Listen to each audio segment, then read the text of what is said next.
Every sunset in the Mayan mountains is a scream. This isn't just a drawing of a jaguar. It is the moment a golden god of light is poisoned by the horizon and forced to become the shadow of the sun.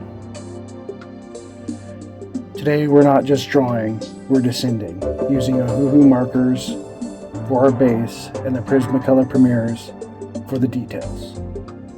We're bringing the Mayan legend of Balaam, the sun shadow, to life. The jungle does not go quietly. When the sun touches the Mayan mountains, the golden jaguar of the day must die, so the protector of the night can be born. This is the great exchange, and it starts with a single drop of water. I'm going to show you how to use reverse shading to leave the paper white to create a bioluminescent effect that makes the underworld feel cold and electric at the same time. The sun is waiting on the other side.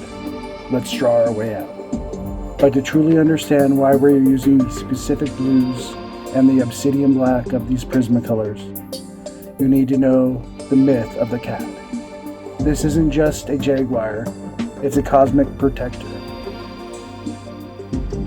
I put together a cinematic look at the journey of Balaam, his ascent from the golden sun god into the jagged heart of Xibalba. Watch this and you'll see exactly what every stroke of my pencil is trying to capture. And while you are watching, I will create the pencil sketch for this epic picture. Jungle does not go quietly. As the sun touches the jagged horizon of the Maya mountains, it begins to scream in hues of violet and bruised gold.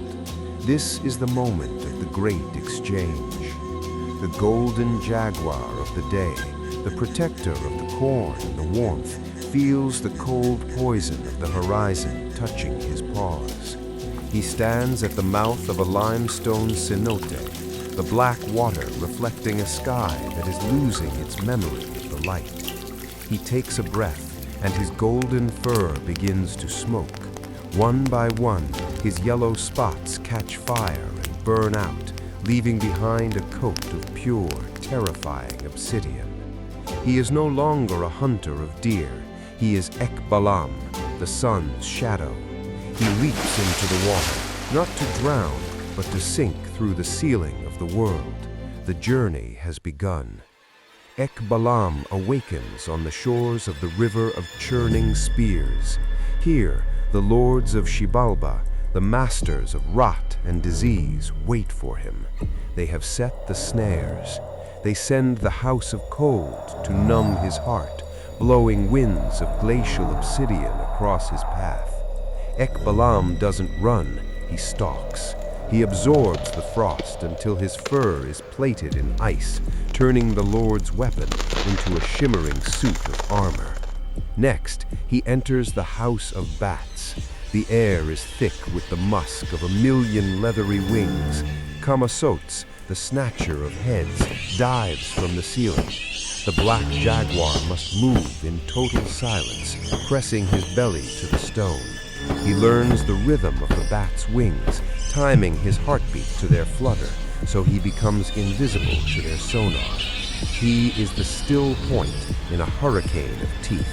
He navigates the labyrinth of the dead, guided only by the faint pulsing glow of the ghost spots, the stars etched into his skin that only shine in the presence of absolute evil.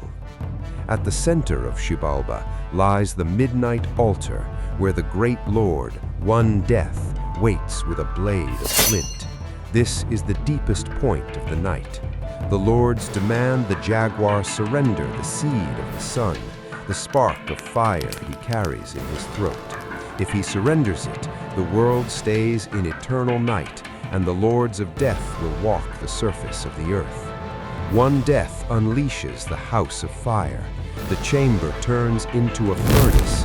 The jaguar's obsidian fur begins to glow red hot, but Balaam remembers his name. Is the star. He opens his jaws and roars, not a sound of a beast, but the sound of a collapsing star. He doesn't fight the fire, he consumes it. He pulls the heat of the underworld into his own lungs, stealing the very power the lords intended to use to destroy him. He becomes a living sun, wrapped in a cloak of night. The lords of Xibalba recoil. They cannot touch a predator that burns with the intensity of 1,000 fires. Balaam turns toward the eastern gate. The path is no longer dark. It is lit by the white-hot intensity of his own resolve. He runs past the river of blood, which turns to steam at his passing. He runs through the house of knives, the blades shattering against his reinforced hide. Behind him, the underworld begins to crumble, unable to contain the energy of a sun that refused to die. The shadows of Xibalba reach for his heels, but they are too slow. He can smell the damp earth of the living world above. The ghost spots on his back begin to pulse faster, signaling to the stars above that their king is returning. The limestone walls of the cenote begin to glow with a pale, pre-dawn gray. Balaam reaches the surface of the water and breaks the tension like a spear. As he emerges from the cave, the first ray of the new sun strikes his forehead. The obsidian coat cracks. The ghost spots settle back into their golden camouflage. He stands on a mossy branch, the steam rising from his flanks as the underworld's chill evaporates. He lets out a low, guttural purr that ripples through the trees. The birds begin to sing. The corn begins to grow. The sun has been rescued. Balaam watches the world wake up, knowing that when the light fails again tonight, he will be ready to protect the fire once more.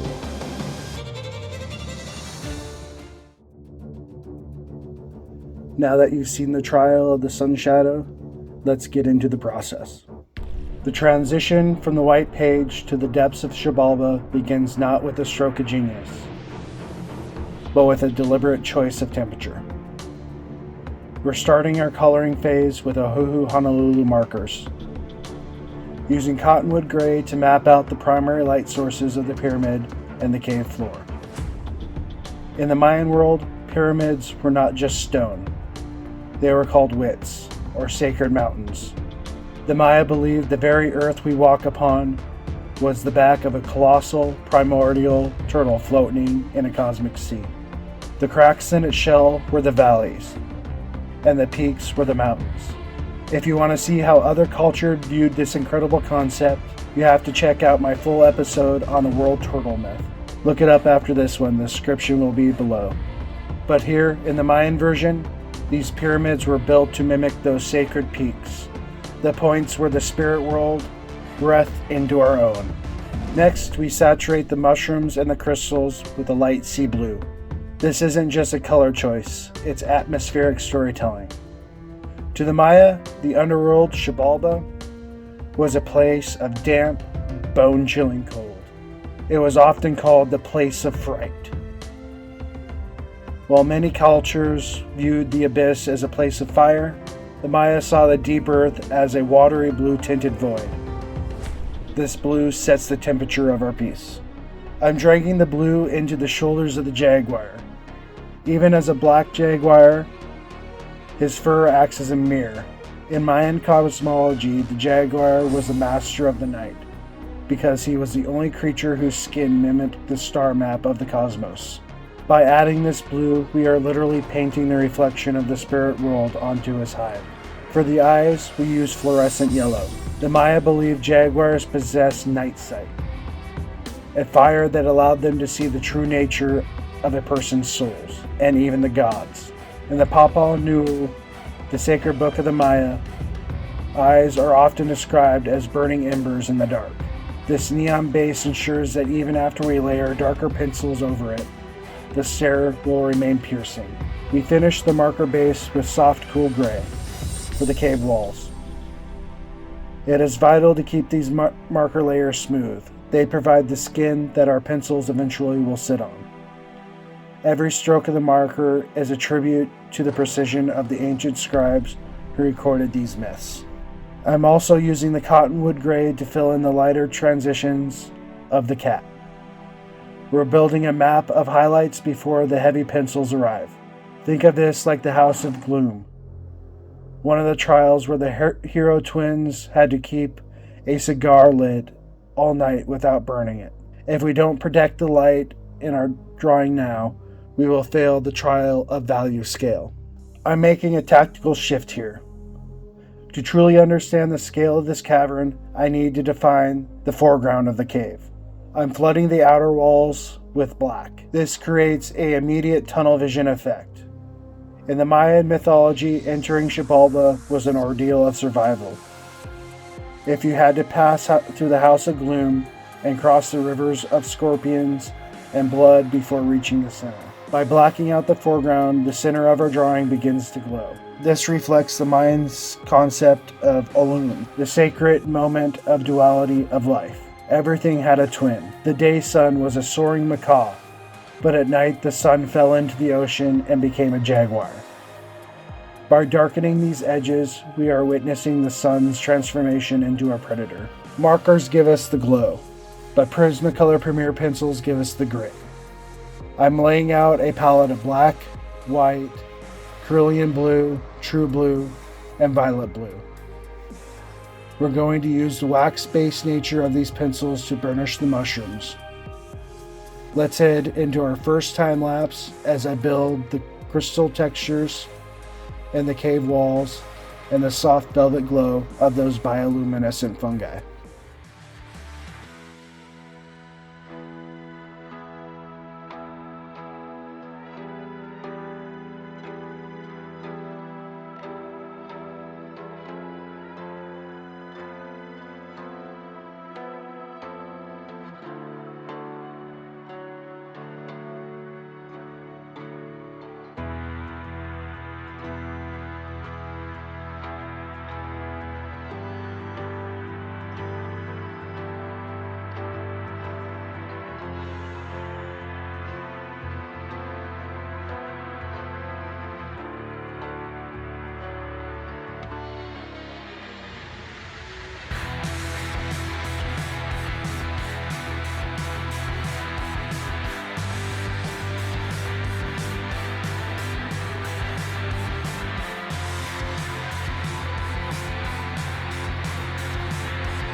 Welcome back. Now we tackle the star of the show, the Jaguar God. I'm starting with a true blue colored pencil to lay out the hair textures. The word jaguar is Balaam in Mayan. It was also the name for the highest priest and the protector for the tribes. To draw a jaguar is to draw the bridge between man and the divine. I'm filling in his rosettes with black Prismacolor and using a colorless blender. This pushes the pigment into the grain of the paper, giving the fur a sleek, healthy sheen. Now it's time for the background. The Great Pyramid needs to feel massive. As we go into the second time lapse, I'm focusing on the shadows of the pyramid steps. To the Maya, the 9 levels of the underworld were reflected in their architecture. Every shadow here is a level of the soul's journey. Let's get these values locked in.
But the values aren't deep enough yet.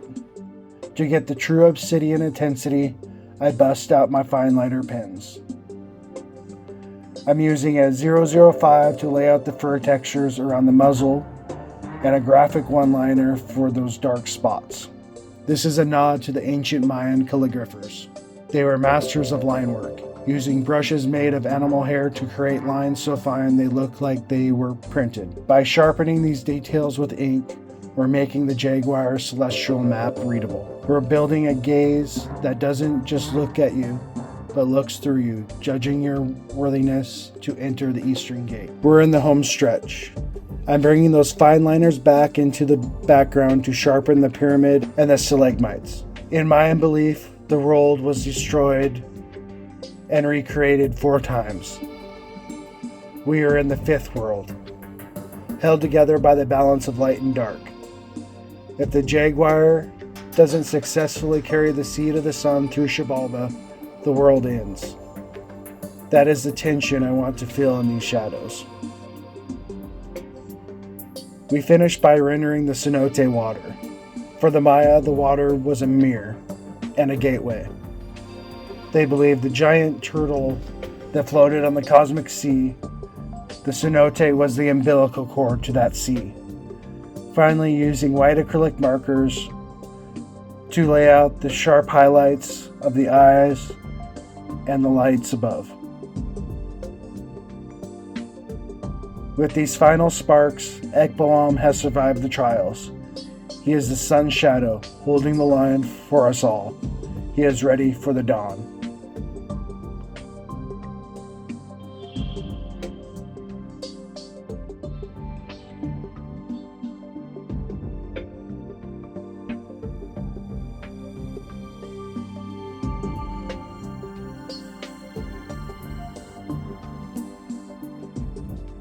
And there he stands, Balaam, the Jaguar God of the underworld, fully rendered in Ohuhu ink and Prismacolor wax.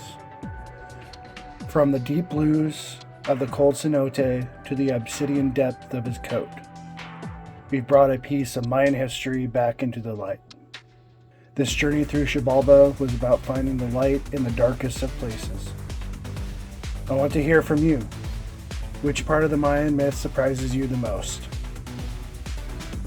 Or if you could have any animal guide you through the underworld, what would it be? Drop your thoughts in the comments. I'll be down there replying to my favorite ones. If you enjoyed this descent into mythology and art, hit the like button. It really helps the gods of the algorithm find this channel. And if you're ready for more cosmic legends, make sure you're subscribed. You don't want to miss our next transformation. Remember, the Maya believed the sun had to face the darkness every single night just to rise again. Your art is your light. Keep creating, keep exploring, and we'll see you in the next episode.